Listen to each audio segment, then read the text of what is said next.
জনগণের রাজনীতি নাকি রাজনীতির জনগণ, রাজনীতির আয়নায় কতটা প্রতিফলন জনগণের, তাদের অবস্থান কোথায়, সেই হিসেবটি বুঝতেই যমুনা টেলিভিশনের রাজনীতির এই আয়োজনে পুরো সময় আপনাদের সঙ্গে আছি আমি সাইফুদ্দিন রবিন।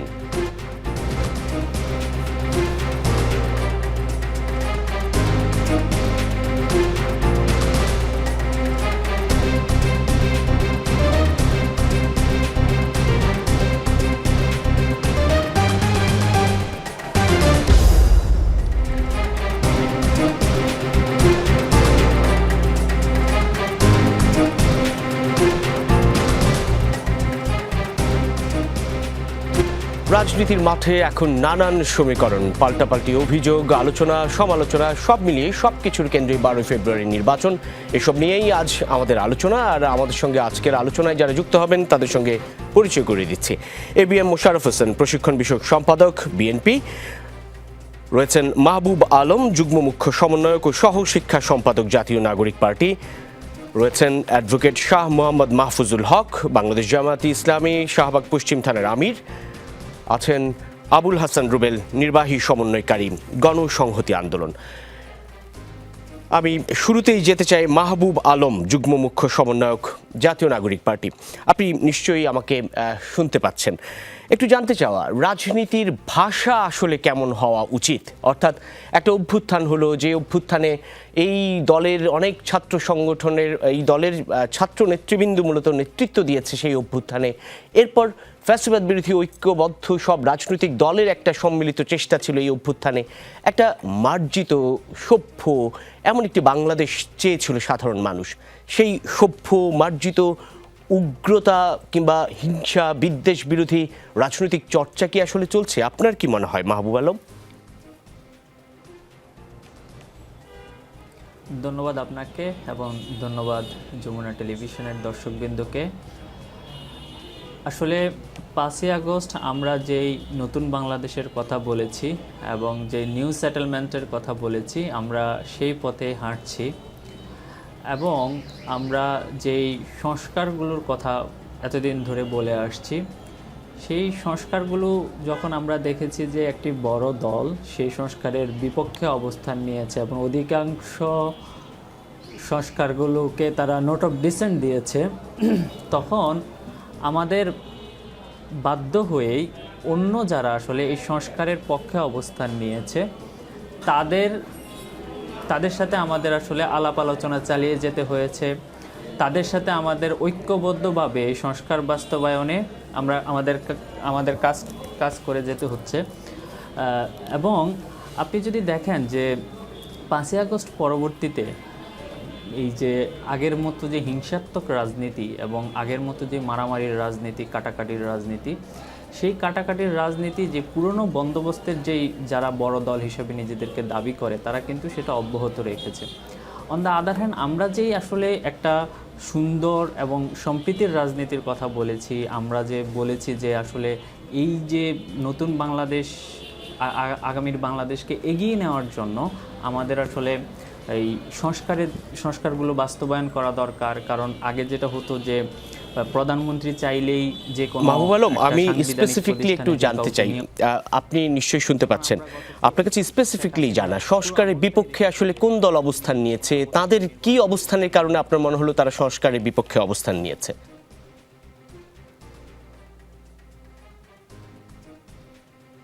এই ফ্যাসিবাদী সিস্টেম আর বাংলাদেশে চলতে পারবে না এবং এই ফ্যাসিবাদী সিস্টেমটাকে সমূলে উৎপাটন করার জন্য এই সংস্কার বাস্তবায়ন করতে হবে। কিন্তু আমরা দেখতে পাচ্ছি যে একটি বড় দল সেই পুরনো পথে হাঁটছে, সেই মাসেল পাওয়ারের রাজনীতি করতেছে, সেই নানা জায়গায় তারা নিজেরা মারামারি করে প্রায় 150 মানুষ নিজেদের নেতা কর্মীদেরকে মেরে ফেলছে। তো এই যে ভয়ানক একটা, আপনি কি আমার কথা ঠিক মতো শুনতে পাচ্ছেন? কোনো কারণে বোধহয় শুনতে পাচ্ছেন না। আমার প্রশ্নটা আপনার কাছে পৌঁছলে হয়তো বা সেটির উত্তর দিতে পারতেন খুব সহজভাবে। আমি একটু ABM মোশাররফ হোসেন, আপনার কাছে আসতে চাই, প্রশিক্ষণ বিষয়ক সম্পাদক, BNP। একটি বড় দল সংস্কারের বিপক্ষে, আমি আসলে যে প্রসঙ্গে আলোচনা করছিলাম সেই প্রসঙ্গটি আবার পরে আসছি, কিন্তু তার আগেই মাহবুব আলম যেমনটি বলছেন যে একটি বড় দল সংস্কারের বিপক্ষে আবারও মাসল পাওয়ারের চেষ্টা করছে। আপনি বোধহয় সংসদ সদস্য হিসেবে প্রতিদ্বন্দ্বিতা করছেন, সেই মাসল পাওয়ারের চেষ্টা আসলে কতটা রাখছেন বা কতটা করছেন বলে মনে হচ্ছে? না, আসলে আপনি যে প্রসঙ্গটা উত্থাপন করেছেন এবং আমি যতটুকু মাহবুবুল আলমের বক্তব্য শুনলাম, আমার মনে হয় তার বক্তব্যের সাথে বাস্তবতার খুব মিল আছে বলে আমাদের কাছে মনে হচ্ছে না। বরং আপনি দেখবেন যে সংস্কার প্রস্তাবে এগিয়ে নেওয়ার জন্য বিএনপি যে সহযোগিতা করছে, আমার মনে হয় অন্যান্য রাজনৈতিক দলগুলি বিএনপিকে অভিনন্দিত করা উচিত ছিল, ধন্যবাদ দেওয়া উচিত ছিল। কিন্তু আমরা দেখলাম তার পরিবর্তে বিএনপির বিরুদ্ধে তারা নানা ধরনের বক্তব্য দিয়ে চলেছে। আপনি দেখেন এই সংস্কারের প্রস্তাবে যে আমরা একটা কি চেয়েছিলাম, একটা বৈষম্য বিরোধী, এই আন্দোলনের মূল স্পিরিটটা ছিল একটা বৈষম্য বিরোধী, একটা সার্বজনীন বাংলাদেশ। আজকে যে এনসিপির প্রতিনিধি হিসাবে উনি যে বক্তব্যটা রাখছেন, ওনারা তো সেই সার্বজনীন বাংলাদেশের বিরুদ্ধে একটা ধর্মীয় উন্মাদনার রাজনীতির দিকে ওনারা চলে গেছে। সুতরাং ওনারা যদি এই কথা বলে যে একটি বিরোধী, একটি বড় দল এই সংস্কার প্রস্তাবকে এগিয়ে নিয়ে যেতে বাধা সৃষ্টি করেছে, আমার মনে হয় এর সাথে বাস্তবতার কোনো মিল নেই। বরং আপনি দেখতে পারবেন আমরা বিএনপি যে প্রস্তাবটা ইতিমধ্যে, এই যে 5ই আগস্টে একটা গণ অভ্যুত্থান হবে, বিএনপি এইটাকে মাথায় রেখে কিন্তু সংস্কার প্রস্তাব দেয়নি, বরং 2023 সালের 13ই জুলাই আমরা বাংলাদেশের একটি নতুন বন্দোবস্তের জন্য রাষ্ট্র মেরামতের 31 দফা দিয়েছিলাম। এবং আপনি দেখবেন সেই বিএনপির সংস্কার প্রস্তাবের অধিকাংশ বাস্তবায়ন হতে যাচ্ছে এই ঐক্যমত্য কমিশনের মাধ্যমে। আপনি দেখেন একটা জাতীয় সরকারের কথা আমরা বলেছি, একটা রেইনবো ন্যাশনের কথা বলেছি, আমরা প্রধানমন্ত্রীর ক্ষমতা একটা সীমিতকরণের কথা বলেছি, আমরা আপার হাউজের কথা বলেছি, আমরা সংসদকে কার্যকরী করার জন্য আর্টিকেল 70 আমরা সংশোধনের কথা বলেছি, আমরা একটা অন্তর্ভুক্তিমূলক সমাজ ব্যবস্থা কায়েমের কথা বলেছি। তো সুতরাং এই প্রস্তাবগুলো তো সব বিএনপির ছিল, সুতরাং বিএনপি বিরোধিতা করেছে। এটা একটা রাজনীতির ক্ষেত্রে একটা নতুন ন্যারেটিভ দাঁড় করাতে চাচ্ছে। আমি যা মনে করি সেটার সাথে বাংলাদেশের জনগণ কোনোভাবে একমত হবে না। বরং আপনি দেখেন বাংলাদেশে বিশেষ করে আমাদের নেতা যেমন তারেক রহমান গত 25 ডিসেম্বর 2025 বাংলাদেশে আসার পর আপনি দেখবেন তার ইতিবাচক পদক্ষেপগুলি আগামী দিনে এই সমস্ত প্রস্তাবগুলিকে এগিয়ে না যাওয়ার জন্য কিন্তু আমার মনে হচ্ছে, অথবা বাংলাদেশের মানুষ মনে করে, একটি নতুন মাত্রা যোগ হয়েছে। সুতরাং কেউ যদি বলে বিএনপি এই সংস্কার প্রস্তাবে বাধাগ্রস্ত করছে, সেটা তারা বাস্তবতার থেকে অনেক বেশি দূরে আছে। অনেক ধন্যবাদ। আমি এখন পর্যন্ত জি রবীন্দ্র, আপনি লক্ষ্য করবেন এখন পর্যন্ত যে রাজনৈতিক দলগুলি সংস্কারের কথা বলে, তারা নিজেরা কিন্তু একটা সংস্কার প্রস্তাব নতুন ভাবে দিতে পারে নাই, বরং বিএনপির সংস্কার প্রস্তাবকে ভর করেই তারা আগামী দিনে কিন্তু এগিয়ে যেতে চাচ্ছে। সুতরাং বিএনপি আগামী দিনে একটি নতুন বাংলাদেশ তৈরি করার জন্য আমরা সেসব নিয়ে আরো আলোচনা শুনবো আপনার কাছ থেকে। আমি একটু অ্যাডভোকেট শাহ মোহাম্মদ মাহফুজুল হক, বাংলাদেশ জামায়াতে ইসলামী শাহবাগ পশ্চিম থানার আমির, আপনার কাছে আসতে চাই। মূলত আমার প্রশ্নটি মাহবুব আলমের কাছে যেটি ছিল ঠিক সেটাই আপনার কাছে উত্থাপন করতে চাই। আপনি নিজেও নির্বাচনে প্রতিদ্বন্দ্বিতা করার ঘোষণা দিয়েছিলেন, পরবর্তীতে জোটের কারণে বা নির্বাচন ঐক্যের কারণে সরে এসেছেন, মাঠ পর্যায়ে রাজনীতি করছেন। আপনাদের জামায়াতে ইসলামীর আমির ডক্টর শফিকুর রহমান গতকালও ফেসবুকে একটি সংবাদ বিবৃতি বলা চলে, সোশ্যাল মিডিয়ায় বলেছেন যে কারো বিরুদ্ধে কোনো ধরনের বিরূপ মন্তব্য যেন করা না হয়। আমি যেটি বলছিলাম যে এনসিপির একজন প্রার্থী, উদাহরণ হিসেবেই যদি বলতে চাই, ঢাকা 8-এর যিনি এমন ভাষা ব্যবহার করছেন প্রতিদ্বন্দ্বী প্রার্থীর বিরুদ্ধে, কিংবা বিভিন্ন জায়গায় বিভিন্নভাবে সোশ্যাল মিডিয়ায় নানান ধরনের মন্তব্য আসছে। রাজনীতির ভাষাটা আসলে কেমন হওয়া উচিত, কেমন মার্জিত আচরণ হওয়া উচিত, কেমন সৌহার্দ্যপূর্ণ আপনারা যারা প্রতিদ্বন্দ্বিতা করছেন নির্বাচনে তাদের কাছে সাধারণ মানুষ সেটা কতটা প্রত্যাশা করে এবং সেটা কি আসলে হচ্ছে কিনা, আপনার কি মনে হয়? ধন্যবাদ আপনাকে, আপনার মাধ্যমে টেলিভিশনের সম্মানিত শ্রোতা মন্ডলী এবং দর্শক বৃন্দ, আমাদের সহ আলোচক বৃন্দ সহ সবাইকে স্বাগত জানাচ্ছি আজকের এই আলোচনায়। আমরা আপনি যে বিষয়টা বলছেন, আসলে আমি মনে করি একজন রাজনীতিবিদ হিসেবে বা আমরা যারা মাঠে রাজনীতি করি একদম চলে, আমি একদম ক্লাস 5 থেকে বা 4 থেকে এই পারিবারিক রাজনীতির সাথে জড়িত, ছাত্র শিবিরের সাথে আমাদের ইসলামী করছি। আমরা মনে করি যে আপনার রাজনীতি একটা সৌন্দর্য আছে, আর্ট আছে, সে আর্টটা থাকা উচিত এবং একে অপরের প্রতি ভালোবাসা, মমত্ববোধ, সহমর্মিতা, শ্রদ্ধাবোধ এটা থাকা উচিত। আমি এটা না থাকার কারণে আপনি দেখেন যে গত 17 বছর আওয়ামী লীগ বিশেষ করে ফেসিবাদ কায়েম করতে গিয়ে এই রাজনীতির সৌন্দর্য এবং কংগ্রেস যে সম্পর্ক সেটাকে ধ্বংস করতে গিয়ে আজকে কিন্তু তারাই রাজনীতি থেকে আউট হয়ে গেছে, রাজনৈতিক ময়দান থেকে আউট হয়ে গেছে। আজকে বাংলাদেশে আওয়ামী লীগ যে রাজনীতিতে নাই এটা কিন্তু বোঝা যাচ্ছে না আজকে বর্তমান প্রেক্ষাপটে। বাংলাদেশ জামায়াত ইসলামী, বাংলাদেশ জাতীয়তাবাদী দল আছে, তাহলে এই যে আওয়ামী লীগের বিশাল একটা সংগঠন আজকে নাই হয়ে গেল, কারণ হচ্ছে যে তারা এই রাজনৈতিক সংস্কৃতিগুলোকে ধীরে ধীরে একেবারে ধ্বংস করে দিয়েছে। আমরা মনে করি এখন আমরা যারা আছি, আমরা যারা গণ-অভ্যুত্থানের সপক্ষের শক্তি হিসেবে আমরা যারা ভূমিকা রেখেছি, সবাই মিলে ভূমিকা রেখেছে, সত্যিবাদ মুক্ত বাংলাদেশ তৈরি করেছে। সেই ক্ষেত্রে আমাদের সবারই এই ক্ষেত্রে সচেতন হওয়া উচিত এবং সতর্ক হওয়া উচিত, এবং পরস্পরের শ্রদ্ধাবোধ, ভালোবাসা এবং পারস্পরিক সহমর্মিতার যে সম্পর্ক, সেটা অবশ্যই থাকা উচিত। এবং আমার হাদিসে আছে যে একটা কথা, যে মানুষের মুখের ভাষা বন্দুকের নলেজটাও কিন্তু এটা বেশি মারাত্মক বা ভয়াবহ। কারণ হচ্ছে বন্দুকের নল কিন্তু যে ইয়েটা বের হয়, সেটা কিন্তু চাইলে আমরা পেতে পারি বা ফিরে নিয়ে আসতে পারি। মুখের ভাষা একবার আমরা যেটা ইউজ করি, সেটা কিন্তু আর কখনো ফেরত নিয়ে আসা যায় না। সেক্ষেত্রে আমার সবারই সঙ্গে আছে এবং সহানুভূতি, আমাদের শ্রদ্ধাবোধের জায়গাটা অক্ষুণ্ণ থাকা উচিত।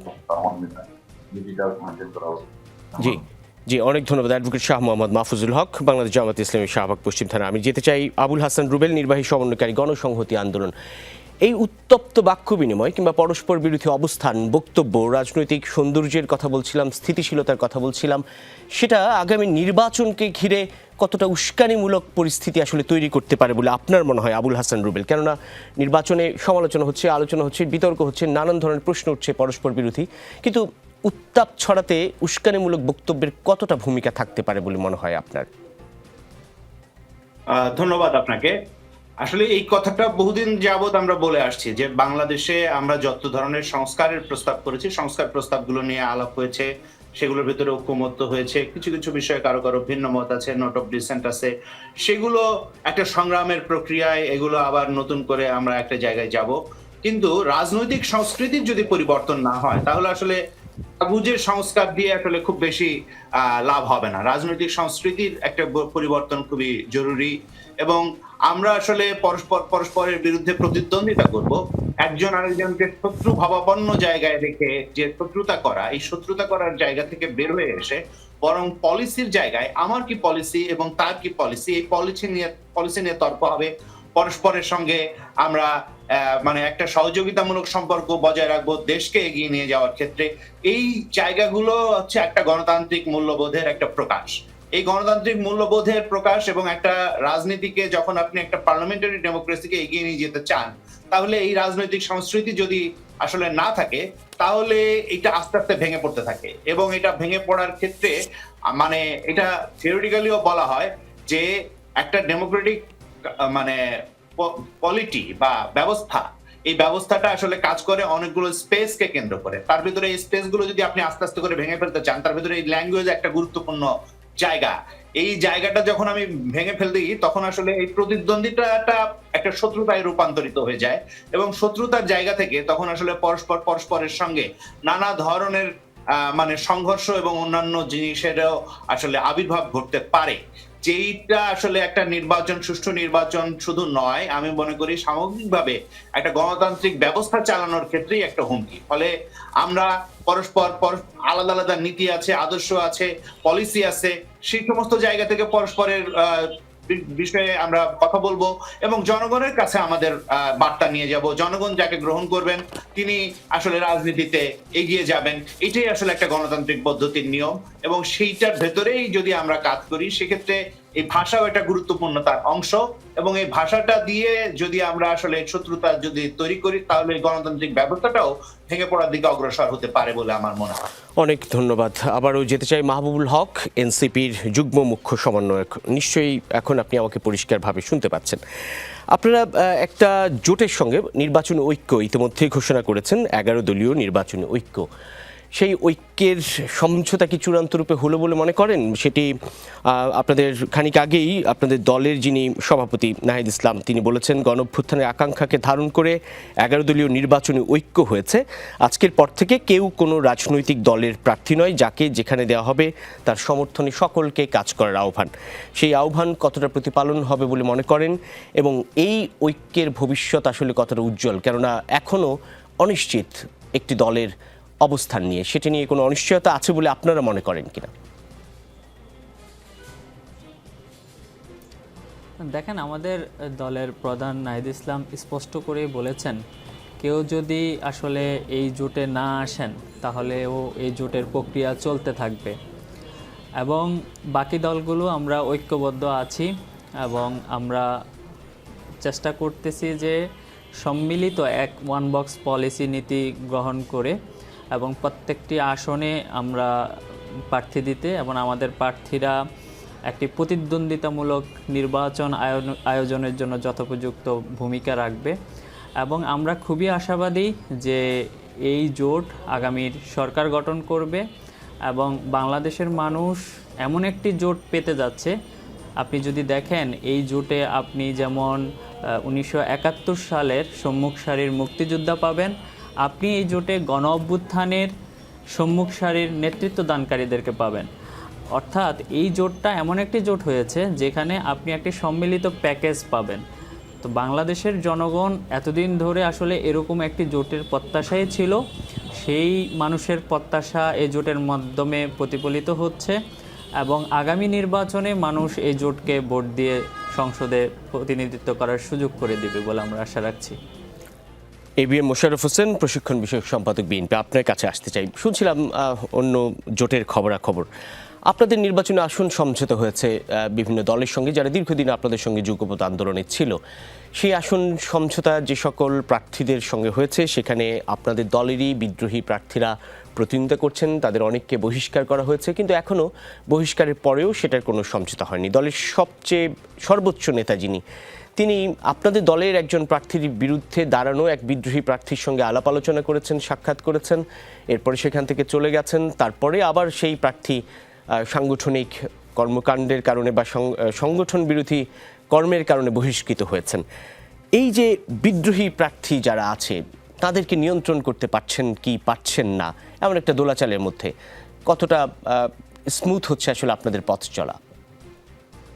না, আপনি যে প্রসঙ্গটি তো বলেছেন, আপনি দেখেন যে কোনো দলের একটি গঠনতন্ত্র আছে, একটা শৃঙ্খলা আছে দলের মধ্যে।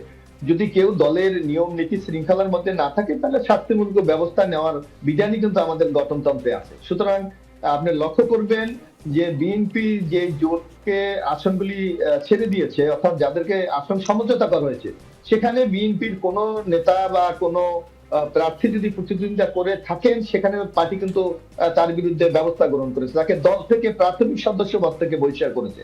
সুতরাং আমরা মনে করি বিএনপি অত্যন্ত আন্তরিক শরিক দলগুলির প্রতি, এবং যাতে নির্বাচনে নেতা কর্মীরা তাদেরকে সহায়তা করে এই জন্য আমাদের দল থেকে কিন্তু প্রতিনিয়ত আমরা চেষ্টা চালিয়ে দিচ্ছি। এখন একটা লোকের দল থেকে যখন অব্যাহতি দেওয়া হয় বা অথবা বহিষ্কার করা হয়, তার দায় দায়িত্ব তো নিশ্চয়ই ওই দলটি বহন করবে না, বরং বহিষ্কারের মাধ্যমে আমরা স্পষ্ট বার্তা দিয়েছি যে দলের সাথে ওই ব্যক্তির বা ওই প্রার্থীর কোনো সংযোগ নাই। এই ক্ষেত্রে নির্বাচনী মাঠে খুব সংকট হবে বলে আমাদের কাছে মনে হয় না, বরং আমরা মনে করি বিএনপি যেই নীতি আদর্শ নৈতিকতা এবং আগামী দিনে যে একটি সংস্কার অথবা নতুন বাংলাদেশ গড়ার যে একটা সংকল্প ব্যক্ত করেছে, সেই অগ্রযাত্রাটা ইনশাল্লাহ আমরা মনে করি যে এগিয়ে যাবে।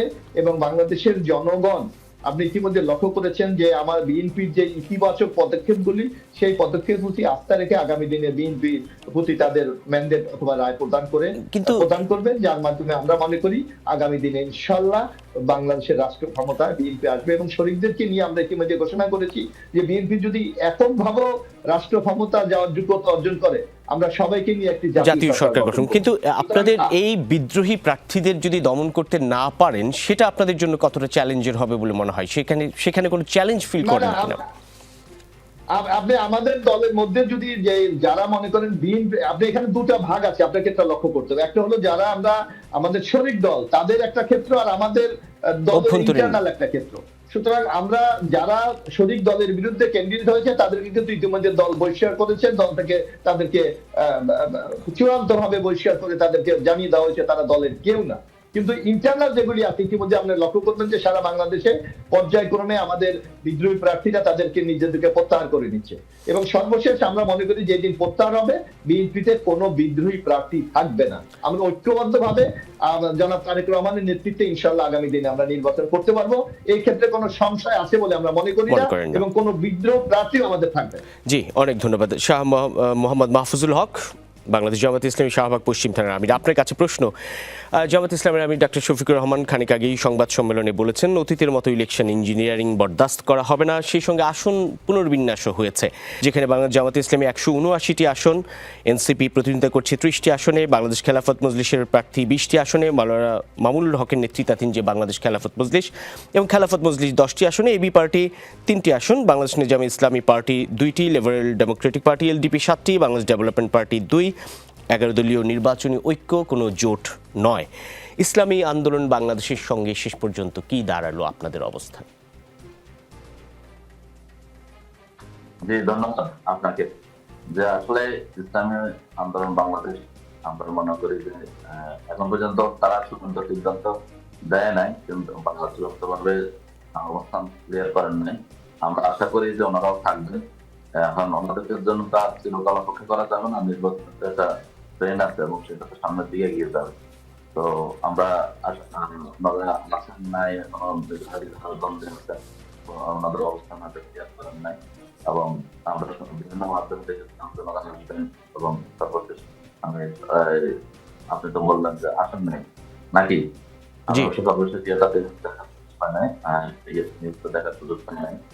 যাই হোক, আমার মনে করি যে আসলে বাংলাদেশ জামায়াতে ইসলামীর নেতৃত্বে যে একটা 11 জোটের যে কার্যক্রম শুরু হয়েছে, এটা একটা নির্বাচনী সমঝোতা এবং এই নির্বাচনী সমঝোতা বা এই ঐক্য আমাদের সামনের দিকে এগিয়ে যাবে। এবং আপনারা নিশ্চয় লক্ষ্য করেছেন যে এখানে যেমন তরুণেরা আছে, যেমন জুলাই বিপ্লবের অগ্রসেনানী ভূমিকা পালন করেছে, তারা আছে এখানে। আপনি দেখেছেন যে ইসলামী বাংলাদেশের মানুষ ইসলাম প্রিয়, 90% মুসলমান, তাদের মধ্যে আকাঙ্ক্ষা ইসলামী দলগুলো ঐক্যবদ্ধভাবে অবস্থান গ্রহণ করবে, সেই ইসলামী দলগুলো আছে ঐক্যবদ্ধভাবে। এরপরে আপনি দেখবেন যে এখানে আমাদের মুক্তিযোদ্ধা যারা বিভিন্ন ভাবে মুক্তিযোদ্ধার দাবি করেন এবং জামাতকে সাইড করার চেষ্টা করেন, সেই বিভিন্ন ডেমোক্রেটিক পার্টি কর্নেল থেকে শুরু করে। কিন্তু সমঝোতাটা হলো না কেন শাহ মোহাম্মদ মাহফুজুল হক? আপনাদের মধ্যে দূরত্বটা আসলে কোথায় মানে হলো যে কারণে এই জট কাটলো না?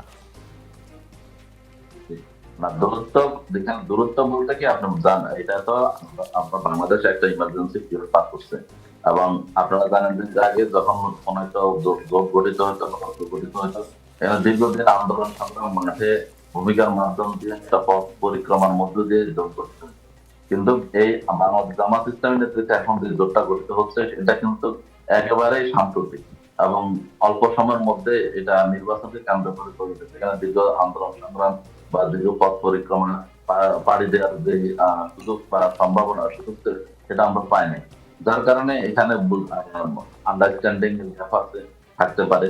পাশাপাশি আপনি জানেন যে এখানে আসলে একটা দল বাস্তবতাকে নিরিখে কথা ছিল যে আমরা অবশ্যই যারা বিজয়ী হওয়ার সম্ভাবনা আছে তাদেরকে প্রার্থী করা হবে। এখানে কোন দল বা কোন গ্রুপ থেকে কত আসন পাচ্ছে সেটা এখানে মুখ্য বিষয় হবে না।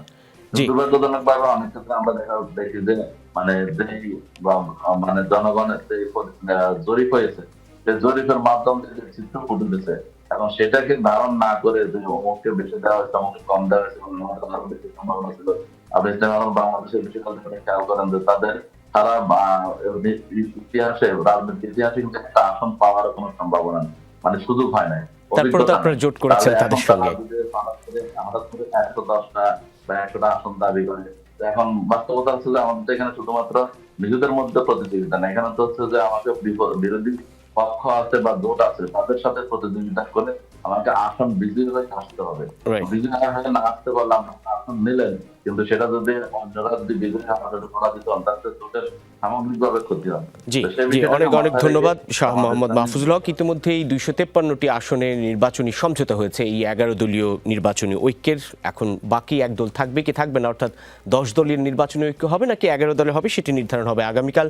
ইসলামী আন্দোলন বাংলাদেশের একটি সংবাদ সম্মেলন রয়েছে, তার মধ্য দিয়ে আমি একটু আবুল হাসান রুবেল, নির্বাহী সমন্বয়কারী গণসংহতি আন্দোলন, আপনার কাছে আসছি আপনার কথার রেশ ধরেই।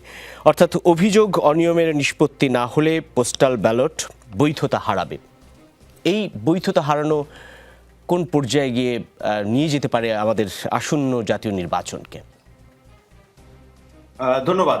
এবার আপনারা ইতিমধ্যে দেখেছেন যে একটা বিরাট অংশ, মানে কম করে হলেও 18টি আসনে একটা খুবই ডিসাইসিভ জায়গায় পোস্টাল ব্যালট থাকবে। এটার তথ্য ইতিমধ্যে পত্রিকায় প্রকাশিত হয়েছে এবং পোস্টাল ব্যালট এই কারণে এবার খুবই গুরুত্বপূর্ণ। এবং পোস্টাল ব্যালটে বেশ কিছু অনিয়মের চিত্র ইতিমধ্যেই আপনারা বিভিন্ন সংবাদ মাধ্যমে দেখেছেন, বিভিন্ন ধরনের মানে সোশ্যাল মিডিয়ায় দেখেছেন, এবং দেখা যাচ্ছে যে একই ঠিকানায় অনেক পোস্টাল ব্যালট চলে যাচ্ছে। তারপর পোস্টাল ব্যালটে যে বর্ণক্রম এবং যেভাবে আসলে প্রতীক সাজানো হচ্ছে সেগুলো দিয়েও আসলে আমরা দেখতে পাচ্ছি যে ধরেন এখানে এনসিপি কিংবা জামায়াত ইসলামী কিংবা ইসলামী আন্দোলন সবাই উপরে আছেন এই পোস্টাল ব্যালটে, কিন্তু ধরা যাক যে আমাদেরটা খুঁজে পাওয়া যাচ্ছে না, বিএনপিটা ভাঁজের ভেতরে পড়ে যাচ্ছে। এরকম জায়গাগুলো আমরা দেখতে পাচ্ছি যে এই পোস্টাল ব্যালটের একদিকে এই সাজানোর দিক থেকে এক ধরনের সমস্যা তৈরি করছে, এবং এইটার মানে পোস্টাল ব্যালটে আপনার মার্কাটা কোথায় আছে এটার উপরে কিন্তু 1 to 10%, অর্থাৎ আপনি ফ্লাকচুয়েটিং ভোট কত এইটার উপরে নির্ভর করে এটা ডিফারেন্ট হতে পারে, কিন্তু এটা একটা প্রভাব রাখে। ফলে যে সমস্ত জায়গায় ডিসাইডিং একটা মানে ভোট পোস্টাল ব্যালটের মাধ্যমে আসবে সেই সমস্ত জায়গায় এটা বড় সমস্যা তৈরি করতে পারে।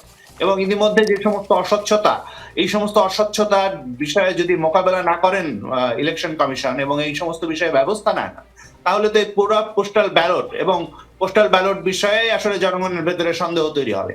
এবং এটা নতুন, ফলে এইটা মানে খুব মানে কি বলা যায় জরুরি যে এই বিষয়ে আস্থা আনাটা। আস্থা যদি জনগণের না আসে তাহলে এই প্রক্রিয়াটা বিষয়ে ভবিষ্যতেও অনাস্থা তৈরি হবে এবং পোস্টাল ব্যালট দিয়ে যে আসলে নানা ধরনের কারচুপি করা যায় সেই জায়গায় প্রতিষ্ঠিত হবে। ফলে এটা খুবই জরুরি নির্বাচন কমিশনের পক্ষ থেকে এই বিষয়ে ব্যবস্থা নেওয়া এবং এই পোস্টাল ব্যালটের বিষয়গুলোকে বিবেচনা করা। এখন এক জায়গায় গিয়ে সব সিল মারা হচ্ছে, এগুলোর ছবি যখন আসলে ভেসে আসবে, এটা তো প্রত্যেকটা লোকের কাছে আলাদা আলাদা ভাবে যাওয়ার কথা। যেভাবে যে যুক্তিটা দেওয়া হচ্ছে যে একই ঠিকানায় অনেকে থাকেন, সেটা কিন্তু আসলে বেশিরভাগ ক্ষেত্রে যেন একজন ব্যক্তির ঠিকানায় যখন দেওয়া হচ্ছে সেটা বেশিরভাগ ক্ষেত্রে আসলে সত্য না। ফলে এখানে অন্য আরেকজন তার ঠিকানা ব্যবহার করে তাকে নিয়ে যাচ্ছে কিনা এবং এখানে আসলে কোনো কারচুপির ঘটনা ঘটছে কিনা এইটা ইলেকশন কমিশনকে ইয়ে করা দরকার। এবং এখানে যে হাই কমিশন গুলো আছে কিংবা মানে বাংলাদেশের, সেগুলোকে আসলে এইগুলোতে ইনভলভ করা দরকার ছিল, সেগুলো ইনভলভ করা হয় নাই।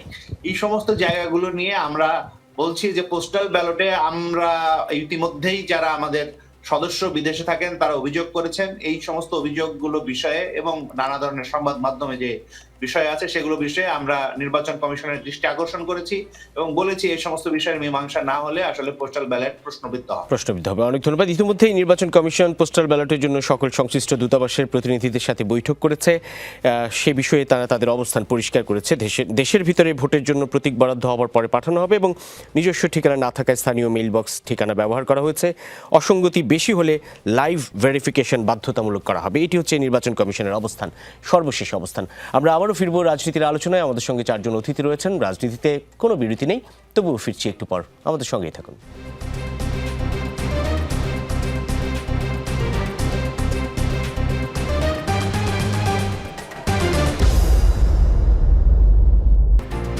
আবারও স্বাগত রাজনীতিতে। আজকের রাজনীতিতে আমাদের সাথে আছেন 4 জন অতিথি। এবিএম মোশাররফ হোসেন, প্রশিক্ষণ বিষয়ক সম্পাদক বিএনপি; মাহবুব আলম, যুগ্ম মুখ্য সমন্বয়ক এনসিপি; অ্যাডভোকেট শাহ মোহাম্মদ মাহফুজুল হক, বাংলাদেশ জামায়াত ইসলামী শাহবাগ পশ্চিম থানার আমির; আবুল হাসান রুবেল, নির্বাহী সমন্বয়কারী, গণসংহতি আন্দোলন।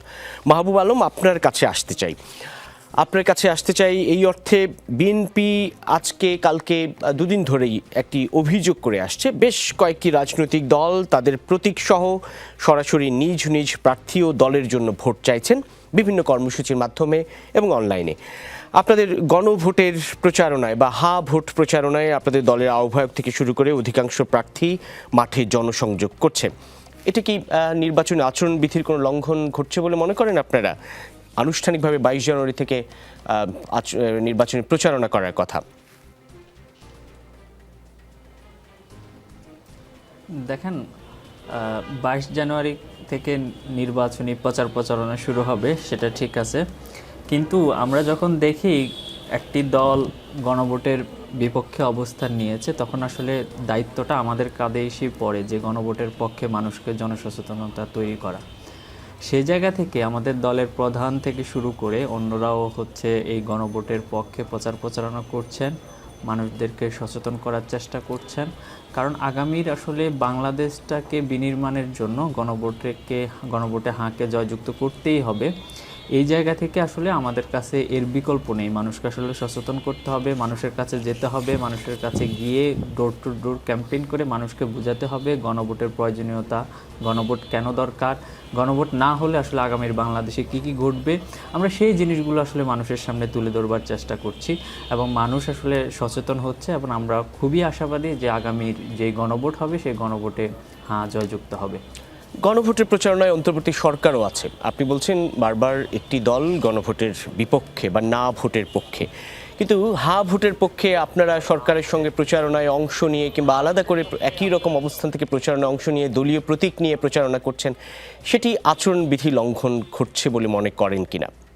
গণভোটের স্বার্থেই কি আচরণবিধি লঙ্ঘন করছেন এরকম কিছু? না, মাহবুব আলম, আমরা তো কোনোভাবেই আমরা প্রত্যেকটি আচরণবিধি মেনেই আসলে আমরা আমাদের কার্যক্রম পরিচালনা করছি এবং আমরা আসলে দেখতে পাচ্ছি, আমরা কয়েকদিন আগে নির্বাচন কমিশন অফিসে গিয়েছি এবং আমরা আমাদের কনসার্নের জায়গাগুলো দেখিয়ে আসছি যে বিএনপির নেতাকর্মীরা কিভাবে আসলে এখনও আপনি যদি ঢাকা শহরে ঘুরেন তাহলে দেখতে পাবেন যে বিভিন্ন জায়গায় এখনও পোস্টার লাগানো আছে। ইভেন শুধুমাত্র যে দেয়ালে পোস্টার লাগানো আছে তা কিন্তু না, বিভিন্ন জায়গায় দড়ি দিয়ে পোস্টার লাগানো আছে। এগুলোর বিরুদ্ধে কিন্তু নির্বাচন কমিশন কোনো ধরনের ব্যবস্থা নেয়নি। এবং আমরা গতকালকেও একটি ভিডিও দেখেছি, ভাইরাল হয়েছে, যেখানে আমরা দেখেছি যে মির্জা আব্বাস সাহেব গণসংযোগ করতেছেন, তখন একটি বাচ্চা বলতেছিল যে বিএনপির লোকজন আমাকে মারছে, তখন আবার মির্জা আব্বাস সাহেবের পিছন থেকে তার যে নেতাকর্মীরা বলতেছিল যে ক্যামেরা অফ কর, ক্যামেরা অফ কর। তো এই জাতীয় বিষয়গুলো কিন্তু আমরা স্পষ্ট দেখতেছি। ওনারা কিন্তু এই যে জনসংযোগ করতেছে, ওনারা কিন্তু গিয়ে গণভোটের কথা বলতেছে না। আমরা শুধুমাত্র গণভোটের কথা বলতেছি এবং আমরা কিছু কিছু জায়গায় যেমন ঢাকা 8-এ আমাদের যে শহীদ ওসমান হাদির বিচারের কথা আমরা বলতেছি। আমরা শুধুমাত্রই নির্বাচনী যে আচরণবিধি, সেই আচরণবিধি মেনেই শুধুমাত্র গণভোটের পক্ষে আমরা প্রচারণা করে যাচ্ছি। কিন্তু গণভোটের পক্ষে প্রচার চালাতে গিয়ে দলীয় প্রতীক নিয়ে আপনারা কতটা সেই প্রচার আচরণবিধি মেনে চলছে বা হচ্ছে, সেটি নিশ্চয়ই জবাব এবিএম মোশাররফ হোসেন আপনি দিবেন। এবিএম মোশাররফ হোসেন, প্রশিক্ষণ বিষয়ক সম্পাদক, বিএনপি। আপনি নিশ্চয়ই শুনছিলেন মাহবুব আলমের কথা, আচরণবিধি লঙ্ঘনের কথা। আপনার দলের প্রার্থীর বিপক্ষেও সেই অভিযোগ তুলছেন, কিন্তু তাদের বিরুদ্ধেও সেই অভিযোগ তুলছে আপনার দল। আপনি কিভাবে ব্যাখ্যা করবেন বিষয়টি? না, আমি মাহবুব আলমের বক্তব্য শুনে আমার একটা জিনিস মনে হলো, উনি বারবার একটা দলকে টার্গেট করছেন। আমার মনে হয় এটা যে আপনি একটা বৈষম্য বলেন অথবা আগামী একটা নতুন বাংলাদেশ আমরা চাই, আপনি আজকে যে বলছেন রাজনীতির ভাষা, এটার সাথে এটা কতটুকু সামঞ্জস্যপূর্ণ, এটা কিন্তু একটা বিরাট প্রশ্ন। আজকে গণভোটের কথা বলা হচ্ছে। আমার মনে হয় বাংলাদেশে বর্তমানে যারা নির্বাচনমুখী রাজনৈতিক দল, এমন কোন দল নাই যারা গণভোটে হার পক্ষে সমর্থন করেন। সুতরাং এইটা এমন একটা নেগেটিভ দাঁড় করায় মোশাররফ দলে অনেক নেতারা কিন্তু ইয়ে দিচ্ছেন, আমি একটু ভাই, আমি মাহমুদ ভাই, আমি একটু কথা বলি আপনাকে। না, আমার একটু কথা শোনেন, আমার কথা শোনেন, আপনার সময় আপনি বললেন। কারণ আমরা এইটা যে কোনো সুস্থ মস্তিষ্ক মানুষ বুঝতে পারে, যদি আগামীতে ভোট জয়যুক্ত না হয় তাহলে এই টোটাল এই নূর সাহেবের 5ই আগস্টে বা সামগ্রিক প্রক্রিয়া একটা প্রশ্নবোধক চিহ্ন হিসাবে দেখা দেবে। এই সংকটের মধ্যে কেউ পড়তে চায় না, বরং বাংলাদেশের প্রতিটি রাজনৈতিক দল চায় আগামী দিনে জয়যুক্ত হয়ে আমাদের এই প্রক্রিয়াটা সামনে এগিয়ে দিয়ে যাক। সুতরাং এইটা আমি মনে করি একটা বিশেষ কোন উদ্দেশ্যকে কেন্দ্র করে এই বক্তব্যগুলি ছড়ানো হচ্ছে। যেমন আপনি লক্ষ্য করবেন, আপনি অনেকে বলা হচ্ছে যে নির্বাচন হবে কিনা, আরে নির্বাচনের তারিখ হয়ে গেছে, প্রার্থীরা নমিনেশন সাবমিট করেছে, আপনার জোটরা ভাগাভাগি করছে, তারপরেও দেখবেন একটা অংশ থেকে বলা হচ্ছে নির্বাচন হবে কিনা। অর্থাৎ মানুষের মধ্যে একটা বিশৃঙ্খল অবস্থা তৈরির জন্য কোন মহল এই প্রচেষ্টা করছে। সুতরাং আমরা বলতে চাই ইতিবাচক রাজনীতির এই যে আজকে টকশোটা, যেটা রাজনীতির ভাষা, আমার মনে হয় আমরা ইতিবাচক দিকে আমাদের এগিয়ে যেতে হবে। আর আমরা যদি সে আগের বারবার বলা হচ্ছে নতুন বন্দোবস্ত, তো নতুন বন্দোবস্ত কি এটা যে একটা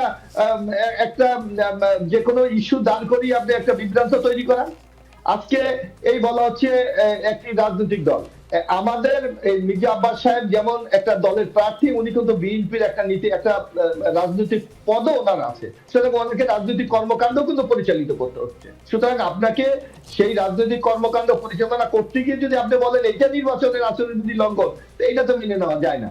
বরং এখানে খুব পরিকল্পিত ভাবে আপনি দেখবেন যে পরিকল্পিত ভাবে এমন কিছু ইস্যু দাঁড় করানো হতে চাচ্ছে যাতে জনমনে একটি সংকট তৈরি হয়। সুতরাং আমরা মনে করি এইসব জায়গা থেকে আমাদের বেরিয়ে যেতে হবে। বরং আগামী দিনে আপনার রাজনৈতিক দলের ম্যানিফেস্টো কি, আপনি কি বাংলাদেশ চান, ভোটারদের কাছে আপনার কি প্রত্যাশা, এগুলি নিয়ে আমার মনে হয় এগিয়ে যদি যাই, তাহলে আমার মনে হয় আমাদের এই অগ্রযাত্রাটা ইতিবাচক হবে এবং জনগণ এবং যারা ভোটার তারা একটা সুন্দর মেসেজ পাবে। সুতরাং এই ধরনের বিভ্রান্ত না ছড়িয়ে আসুন, আমরা আগামী দিনে নির্বাচনের দিকে এগিয়ে যাই এবং মানুষকে নতুন বাংলাদেশের গল্প শোনাই। আমার মনে হয় সেটাই সবচেয়ে বেশি কাজ। অ্যাডভোকেট শাহ মোহাম্মদ মাহফুজুল হক, এবিএম মোশাররফ হোসেন বিভ্রান্তির কথা বললেন, আপনিও তার পাল্টা জবাব দিচ্ছিলেন। আজকে নির্বাচন কমিশনে আপনার দলের অর্থাৎ বাংলাদেশ জামায়াতে ইসলামী সহকারী সেক্রেটারি জেনারেল হামিদুর রহমান আজাদ গিয়েছিলেন। সেখানে গিয়ে তিনি বলেছেন ফ্যামিলি কার্ড, কৃষি কার্ড, নানা রকম ডামি কার্ড বিলি করা হচ্ছে, এটা বন্ধ করতে কমিশনকে তিনি অভিযোগ জানিয়েছেন। তিনিও সেখানে মানুষ বিভ্রান্ত, প্রতারিত হচ্ছে বলে মনে করছেন। আপনারা আপনাদের অবস্থানটা আসলে কি? ফ্যামিলি কার্ড, কৃষি কার্ড এগুলো তো বিএনপির দেশ গড়ার পরিকল্পনার একটা অংশ হিসেবে তারা সেই পরিকল্পনার কথা বলছেন, সেটা আপনাদের কাছে সেই বিষয়টি বিভ্রান্তি সৃষ্টি করছে বলে মনে হচ্ছে? আমাদের কাছে এটা বিভ্রান্ত সৃষ্টি করতে বলে মনে হচ্ছে এই কারণে যে আপনি দেখছেন যে ওই 2008 সালের নির্বাচন থেকে আওয়ামী লীগ যেরকম 10 টাকা চাল খাওয়াবেন, এগুলো ঘরে ঘরে চাকরি দিবেন এবং হচ্ছে যে মানে বিনা পয়সায় ছাত্র দিবেন, এরকম ধোকা দিয়ে মানুষদেরকে বিভ্রান্ত করেছে, পরে দেখা যাচ্ছে ঘরে ঘরে মানুষ দেওয়া ছাড়া আর কিছু দিতে পারেন নাই। তো একইভাবে এখন আমরা দেখতেছি যেখানে নির্বাচনের সময় এমন কোনো জিনিস আপনি যদি মানে ফ্যাসিলিটেট করেন, সকল ধরনের ফ্যাসিলিটেশন বা হচ্ছে মানুষকে এই কোন কিছু প্রলব্ধ করে, এরকম জিনিস আপনার দেওয়াটা হচ্ছে যে নির্বাচন আচরণ বিধি লঙ্ঘন হয়। সেখানে আপনি এখন যখন ঘরে ঘরে গিয়ে বলে আসতেছেন যে আপনি ভোট দিলে আপনি হচ্ছে যে মানুষের 2500 টাকা পাবেন, অমুক পাবেন, তমুক পাবেন, মানে 50 কোটি কার্ড বিতরণ করবেন 16 কোটি মানুষের দেশে। তো এরকম যখন আপনি মানুষকে এরকম করে প্রলব্ধ করেন, এক ধরনের ভোট ইঞ্জিনিয়ারিং এর মধ্যে পড়ে। আমি মনে করি এটা অবশ্যই বন্ধ হওয়া উচিত। এবং আপনি দেখবেন যে এখন ভাই মোশাররফ ভাই বলছেন অনেকগুলো আচরণ বৃদ্ধির ব্যাপারে। আপনি জানেন মির্জা আব্বাস সাহেব গণসংযোগ করতে গিয়ে অসুস্থ হয়ে পড়ছেন, যে দৃশ্যটা আমরা দেখতে পাচ্ছি, সেগুলো কি উনি দলের স্থায়ী কমিটির সদস্য হিসেবে ওখানে যেতে যাচ্ছেন? এটা কি রাষ্ট্রপতির লঙ্ঘন করতে পারে না? এরপর আপনি দেখেন আজকে আমরা বলতে চাই না, আমরা আসলে সরকার, নির্বাচন কমিশন অনেক ক্ষেত্রে একটানা মতো ভূমিকা পালন করে। আপনি আমাদের প্রধান উপদেষ্টার সাথে তারেক জিয়া সাহেব পরিবার সদস্যদের নিয়ে দেখা করতে যান, এখন কি বাংলাদেশে আচরণ বৃদ্ধি এগুলো কি আচরণ বৃদ্ধির মধ্যে পড়ে নাকি? মানে সবার জন্য কি সমান সুযোগ সুবিধা কি আছে? এখন তো একটা নির্বাচনকালীন সরকার, এখন নির্বাচন আপনার হচ্ছে যে আপনাদের কি মনে হচ্ছে যে বিএনপির চেয়ারম্যান তারেক রহমান আজকে প্রধান উপদেষ্টার সঙ্গে পরিবার সহ সাক্ষাৎ করতে গেছেন, সেটিও আচরণবিধি লঙ্ঘন হয়েছে বলে আপনাদের মনে হচ্ছে, বা আপনারা সেই ধরনের সুযোগ চান কিনা? সবার জন্য সুবিধাটা, সবার জন্য সমান সুযোগ কি অ্যাসিওরেন্স হচ্ছে আমাদের বিএনপির প্রধান বা চেয়ারম্যান এখন তিনি যে প্রটোকল পাচ্ছেন, সেই প্রটোকল অন্য পাচ্ছেন কিনা? তাহলে এখন সেই এখন প্রধান উপদেষ্টা এখন একটা নির্বাচনকালীন সময় প্রধান উপদেষ্টা লন্ডনে গিয়ে দেখা করে আসছেন, স্পেশাল বৈঠক করে আসছেন, সেখানে একটা যৌথ ঘোষণা দিয়ে আসছেন। এরপর হচ্ছে যে এখন আবার করতেছেন। আপনার কাছে কি মনে হয়? সাধারণত যে ক্রম অনুযায়ী ব্যালট পেপারে ক্রম অনুযায়ী অ্যালফাবেটিক সিকোয়েন্স অনুযায়ী আগে পড়া হলে ওইটা নির্বাচনের সমস্যা হয়, মানে হচ্ছে যে ওইটার বিরুদ্ধে আপত্তি আসে। কিন্তু এখন এই যে প্রধান উপদেষ্টার সাথে সরাসরি একটা দলের প্রধান এরকম ব্যক্তিগত সংস্কার, মানে হচ্ছে যে স্পেশাল প্রোটোকল, তারপর হচ্ছে যে কোনো জায়গায় তো আমরা দেখতেছি না, অনেক ক্ষেত্রে তো মনে হচ্ছে যে সদস্যরা গিয়ে দেখা করে আসতেছে, সবাই গিয়ে কদম বসে করে আসতেছে। এগুলা কি মানে নিরপেক্ষ নির্বাচনের দৃষ্টি মানে মানুষ কি মেসেজ পাচ্ছে এখানে? এখানে কি যদি এরকম একটা নির্বাচন যদি মানুষের কাছে গ্রহণযোগ্য না হয়, এটা যদি প্রশ্নবিদ্ধ হয়, তাহলে সত্যিবাদী যে কারণে মানে বাংলাদেশে আজকে বিতর্কিত হয়েছে, মানে সেটারই এক ধরনের পুনরাবৃত্তি ঘটছে। জি, যে পরিষ্কার আমাদের বিরুদ্ধে যে অভিযোগ আসে, এখন আপনি তার নির্বাচনে আসুন, আপনি ভাষার কথা বলছেন রাজনৈতিক, এখন কথা আসে যে যদি কেন্দ্র দানের শেষে ভোট না দেন, হাত ভেঙে দেওয়া হবে, রিক্তা কেটে ফেলা হবে, দানের শেষে ভোট না দিলে কেন্দ্র দায়িত্ব দেওয়া হবে না, এগুলো কি মানুষ মানে এগুলো কে কোথায় দিচ্ছে? এই ধরনের থ্রেট দেয়া হচ্ছে বলে মনে হচ্ছে আপনার, নাকি আপনার কাছে সুনির্দিষ্ট নিশ্চয়ই প্রমাণ আছে? হ্যাঁ, আপনার আমাদের নবীন ভাই, এই জন্য আসলে একটা নেগেটিভ দাঁড় করিয়ে এরা এই যে আমি যে কথাটা বলেছি না, এই ধরনের অসত্য বক্তব্য দিয়ে জনমতে একটা বিভ্রান্তি তৈরি করতে চাই, এই জায়গা থেকে আমাদের বেরিয়ে যেতে হবে।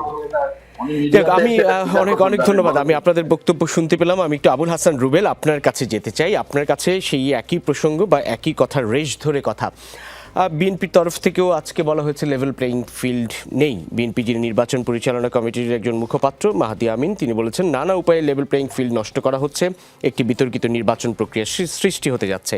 একটি বিশেষ রাজনৈতিক দল তাদের স্বার্থ হাসিল করার জন্য ধর্মীয় অনুভূতির ক্রমাগত অপব্যবহার চালিয়ে যাচ্ছে। মাহফুজুল হক, বাংলাদেশ জামাত ইসলামের প্রতিনিধি, তিনিও বললেন লেভেল প্লেইং ফিল্ড নেই। আপনারাও বলছেন নানান জায়গায় লেভেল প্লেইং ফিল্ড নিয়ে প্রশ্ন উঠছে। আসলে হচ্ছেটা কি? লেভেল প্লেইং ফিল্ডটা কার জন্য আছে মনে হচ্ছে? আসলে একটা লেভেল প্লেইং ফিল্ড তো সকলের জন্য, লেভেল ফিল্ড আসলে কারোর জন্য হয় না। লেভেল প্লেইং ফিল্ড হলে সবাই সেখানে মানে আসলে তার কাজ করবেন। এটা তো লেভেল প্লেইং ফিল্ডের অনেক ধরনের ব্যত্যয় আছে, অনেক ধরনের ব্যত্যয় আছে এটার ভেতরে। যেমন মানে প্রত্যেকে তার অভিযোগ জানাবেন, এটা হচ্ছে একটা স্বাভাবিক প্রক্রিয়া, মানে প্রত্যেকে তার অভিযোগ জানাবেন। কিন্তু এটার সত্যাসত্য একটা বিষয়। আবার কোনো কোনো সময়ে আপনি ধরেন একটা সৌজন্য সাক্ষাৎ কিংবা একটা মানে নির্বাচনী বিষয়, দুইটাকে আসলে এক করে ফেলারও কিছু নাই, এটা একটা বিষয়। অন্যদিকে আমি যদি বলি যে মানে নির্বাচনী আচরণবিধির সুস্পষ্ট লঙ্ঘন কিন্তু আসলে ওনারা অলরেডি বিভিন্ন বিশেষত জামাত নেতৃত্বাধীন জোট যারা, তারা আসলে বিভিন্ন জায়গায় এটা করে যাচ্ছে। বিশেষত ধর্ম প্রশ্নে বিভিন্ন জায়গায় মানে বেহেশতের সুসংবাদ পর্যন্ত দিয়ে ফেলছেন বাংলাদেশে। মানে একটা নির্বাচনকে কেন্দ্র করে যেভাবে আসলে এই পুঁজি করা হচ্ছে, এটা তো নির্বাচনী আচরণবিধির সুস্পষ্ট লঙ্ঘন, নির্বাচনী আচরণবিধিতে আছে। তো এইটা যেমন ঘটছে, আবার কোন কোন জায়গায় আমরা দেখছি যে প্রশাসন মানে কোন কোন ক্ষেত্রে মানে এমন ভাবে আচরণ করছেন যে আসলে এখানে আমরা আমাদের মতো দল তারা আসলে কোনো আসলে একই সমান সুযোগ পাওয়ার যায় না। আমাদের একজন গতকালকে মানে গিয়েছিলেন হচ্ছে এই গণভোটের প্রচার করার জন্য। গণভোটের প্রচার ওনাদের জন্য জায়েজ, কিন্তু আমাদের প্রার্থীরা যখন গণভোটের প্রচার করতে যান তখন তাকে বলা হচ্ছে যে আপনি থানায় যোগাযোগ করে তারপরে এটার অনুমতি নিয়ে তারপরে টাকা দিতে হবে। এটা কি ধরনের মানে পরিস্থিতি, সেটা তো মানে একটু বুঝলেই বোঝা যাবে যে আসলে এক একটা জায়গায় এক রকম নিয়ম চলছে।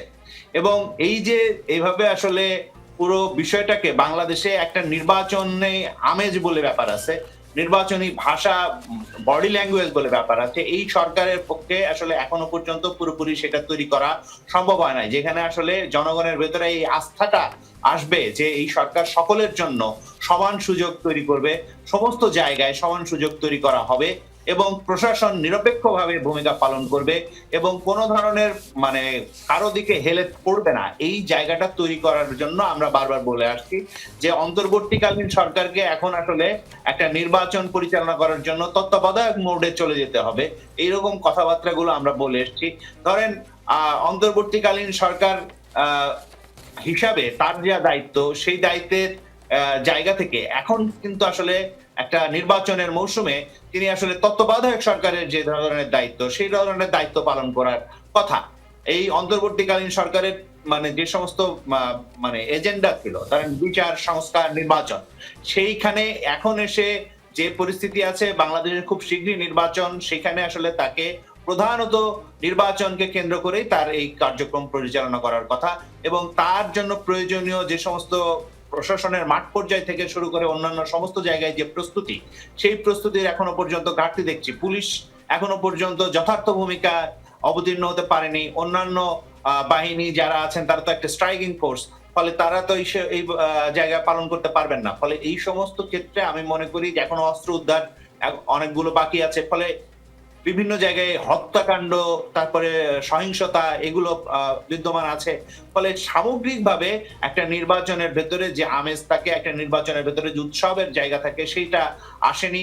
এবং আমরা এই যে নির্বাচনের ভেতরে যে আসলে একটা প্রতিদ্বন্দ্বিতার যে মানে জায়গা, একটা সুষ্ঠু প্রতিদ্বন্দ্বিতার জায়গা, এই প্রতিদ্বন্দ্বিতার জায়গার বদলে একজন আরেকজনকে মানে এটাকে বলে ল্যাং মারা আর কি বাংলা ভাষায়। আবুল হাসান রুবেল, আমি শেষ করব, আসলে শেষ করার সময় এসেছে। আমি এক মিনিট করে আপনাদেরকে একটু আসলে জনগণের কাছে মানে আমাদের জায়গাগুলো তুলে ধরার, আমাদের পলিসিগুলো তুলে ধরার জায়গা চাইতে এক মিনিট করে আমি আসলে আপনাদের সবার কাছ থেকে জানতে চাই, মিস ইনফরমেশন, ডিসইনফরমেশন এবং ক্যারেক্টার অ্যাসাসিনেশন। আপনি বলছিলেন আবুল হাসান রুবেল যে সত্যকে মিথ্যা, মিথ্যাকে সত্য করার এক ধরনের প্রবণতা, এটা কি নয়া বন্দোবস্তের একটা অংশ? এরকম কিছু কি হচ্ছে আসলে আগামীর রাজনীতিতে? আমি মনে করি যে এটা আসলে এখন সারা দুনিয়াব্যাপী একটা প্রবণতা, এটাকে বলা হচ্ছে একটা পোস্ট ট্রুথ সোসাইটি। এই পোস্ট ট্রুথ সোসাইটিতে আপনি আসলে ঘটনা কি, তার চাইতে আপনি কি ন্যারেটিভ তৈরি করলেন সেটা গুরুত্বপূর্ণ হয়ে যাচ্ছে, এবং এইটা দিয়ে সবাইকে ব্যাশিং করা হচ্ছে। এই জায়গার ভেতর দিয়ে এক ধরনের উগ্রপন্থার আসলে শেষ পর্যন্ত উত্থান হয়। এটা সমস্ত জায়গায় দেখা গেছে, বাংলাদেশেও এই জিনিসই ব্যবহার করা হচ্ছে, এবং এইগুলো বেশিরভাগ সময়ই আপনি দেখবেন যে সোশ্যাল মিডিয়া কেন্দ্রিক। আপনি এখানে এসে টকশোতে একজনের কথা শুনবেন, আর সোশ্যাল মিডিয়ায় গিয়ে তারই দলের আরেকজনের মানে আচরণ দেখবেন যে টোটালি ডিফারেন্ট। এই যে এই জায়গায় আমাদেরকে আসলে নজর দিতে হবে। ফলে এই নতুন যুগে আসলে এই সোশ্যাল মিডিয়াও আমাদের বাস্তবতার অংশ। ফলে এগুলোকেও মানে সমানভাবে মনোযোগ দিতে হবে, সব দায়িত্বশীল আচরণ করতে হবে। অনেক ধন্যবাদ। আমি অ্যাডভোকেট শাহ মোহাম্মদ মাহফুজুল হক, ছোট্ট করে এক মিনিট আপনার কাছ থেকে জানতে চাই যে আসলে এই ধরনের প্রবণতা আপনারাও কতটা ফেস করছেন, বা এইটা আসলে বন্ধ হওয়া উচিত কিনা এই নির্বাচনকে ঘিরেই? আমি মনে করি অবশ্যই আজকে নতুন বাংলাদেশে জুলাই অভ্যুত্থানের পরবর্তী যে নতুন বাংলাদেশ আমরা পেয়েছি, এখানে আমরা সবাই জুলাই আন্দোলনের বা জুলাই বিপ্লবের শেকড়দার, এবং আমাদের মধ্যে প্রতিদ্বন্দ্বিতা থাকবে, সেটা কোনোভাবে শত্রুতায় পরিণত হওয়া উচিত না। এবং আমাদেরকে জনগণের উপর আস্থা রাখা উচিত, বিশ্বাস রাখা উচিত, জনগণের ভোট দেওয়ার সুযোগ করে দেওয়া উচিত। জনগণ যদি আমাদেরকে ভোট দেয়, আমরা নির্বাচিত হবো, না হলে পরাজয় বরণ করে নিবো, আগামীবারের জন্য প্রস্তুতি নিবো। কিন্তু জনগণকে জিম্মি করা, বাধ্য করা বা তাকে ভোট দিতে না দেয়, মানে আমাদের যদি ভয় ভীতির সংস্কৃতি আমরা চালু করি, তাহলে আসলে সেটা ফ্যাসিবাদের দিকে নিয়ে যাবে। আমাদের সেটা কোনোভাবে গ্রহণ করবে না, সেটা অবশ্যই প্রত্যাখ্যান করবে। এবং সে ব্যাপারে আমাদের সবাইকে সবার জায়গা থেকে আমরা একদম গণতান্ত্রিক রাজনীতির তার ভূমিকা রাখতেছি। সবাইকে জনগণের উপর আস্থা রেখে জনগণকে জয় করার দিকে আমাদের নজর দেওয়া উচিত। জনগণকে কোনোভাবে জিম্মি করা বা ভয়ভীতির সংস্কৃতি নিয়ে যাওয়া উচিত। মাহবুব আলম, একেবারেই ছোট্ট করে একটু জানতে চাই একই রকম বিষয়ে, আপনারা আসলে রাজনীতিটা ন্যারেটিভ নির্ভর নাকি সাধারণ মানুষ নির্ভর করতে চান, নাকি ন্যারেটিভটাকে সাধারণ মানুষের জীবনযাপনের উপর প্রয়োগ ঘটাতে চান? আমাদের আগামীর রাজনীতি হবে সাধারণ মানুষের জন্য, সাধারণ মানুষের জন্য। আমি যে জিনিসটা বলতে চাই যে আর্টিফিশিয়াল ইন্টেলিজেন্সের বিরুদ্ধে সরকারের আসলে কার্যকর পদক্ষেপ নেওয়া উচিত। বিশেষ করে এই নির্বাচনে আর্টিফিশিয়াল ইন্টেলিজেন্স হয়ে উঠবে একটি মানে ভয়ঙ্কর রূপ ধারণ করবে।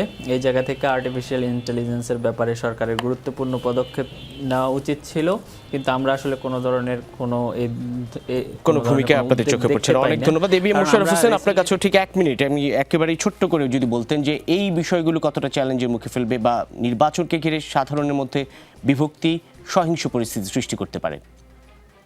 না, আমি মনে করি যে বাংলাদেশের মানুষ, আমরা তো মাঠে আছি, আমি প্রার্থী হিসেবে মাঠে আছি, মানুষের মধ্যে ব্যাপক উৎসাহ উদ্দীপনা আছে। কিন্তু একটা জিনিস আপনাকে লক্ষ্য করতে হবে, আমরা জনগণকে যেন ভোটের জন্য বিভ্রান্ত না করি। যদি আমরা যেন এটা বলি না যে অমুক মার্কায় ভোট দিলে বেস্ট চলে যাওয়া যাবে, আমরা যেন এটা বলি না যে আমাদেরকে জিতানোর জন্য আল্লাহ প্রস্তুত হয়ে আছে, আমরা যেন এটা বলি না যে অমুক মার্কায় ভোট দিলে 18 কোটি মানুষ সওয়াব পাবে। এইসব জায়গা থেকে আমাদেরকে বেরিয়ে এসে জনগণের জন্য আমরা কি করব সেই পরিকল্পনা নিয়ে সাধারণের কাছে উপস্থিত হতে হবে আগামী নির্বাচনে জয়ী হতে হলে সাধারণের ভোটে। দর্শক, রাজনীতির কোনো শেষ নেই, তাই চলতে থাকবে। দেখা হবে আগামী সপ্তাহে, নিশ্চয়ই আমাদের সঙ্গেই থাকবেন। শেষ করছি আজকের রাজনীতি।